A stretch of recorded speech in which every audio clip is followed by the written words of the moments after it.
जंगल का रहस्य, पंजाब, 1998।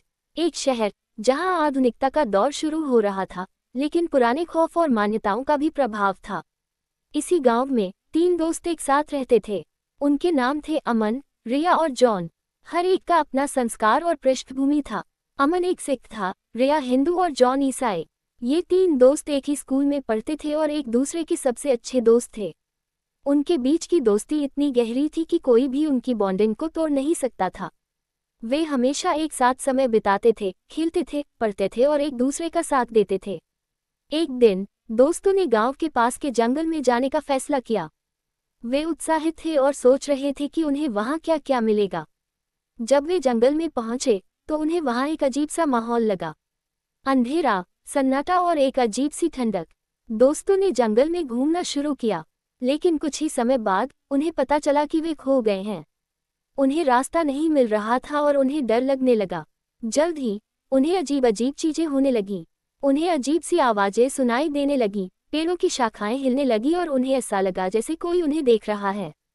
दोस्तों को समझ आ गया कि जंगल में कोई अजीब सी शक्ति है जो उन्हें परेशान कर रही है। वे डर गए और जंगल से बाहर निकलने की कोशिश करने लगे। इस चुनौती का सामना करने के लिए दोस्तों को अपनी ताकत और कमजोरियों को समझना पड़ा। अमन अपनी सिख धार्मिक मान्यताओं का सहारा लिया, रिया ने अपनी हिंदू धार्मिक मान्यताओं का सहारा लिया और जॉन ने अपनी ईसाई प्रार्थनाओं का सहारा लिया। अमन एक सिख होने के नाते गुरु ग्रंथ साहिब पढ़ा और श्री गुरु नानक देव जी से प्रार्थना की। रिया एक हिंदू ने भगवान शिव की पूजा की और उनकी मदद मांगी। जॉन एक ईसाई ने यीशु के नाम से प्रार्थना की और उनकी शक्ति की आशा की। लेकिन जंगल की शक्ति बहुत अधिक थी। वह दोस्तों को डराता रहा, उन्हें भ्रमित करता रहा और उनके बीच दरार डालने की कोशिश करता रहा। दोस्तों के बीच तनाव बढ़ने लगा और वे एक दूसरे पर शक करने लगे।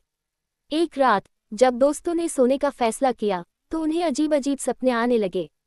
वे सपने में जंगल की शक्ति को देखते थे जो उन्हें धमकी देता था और उन्हें मारने की कोशिश करता था। दोस्तों को समझ आ गया कि जंगल की शक्ति उन्हें एक एक करके खत्म करना चाहता है। अगले दिन दोस्तों ने एक बैठक की और तय किया कि उन्हें मिलकर जंगल की शक्ति का सामना करना होगा।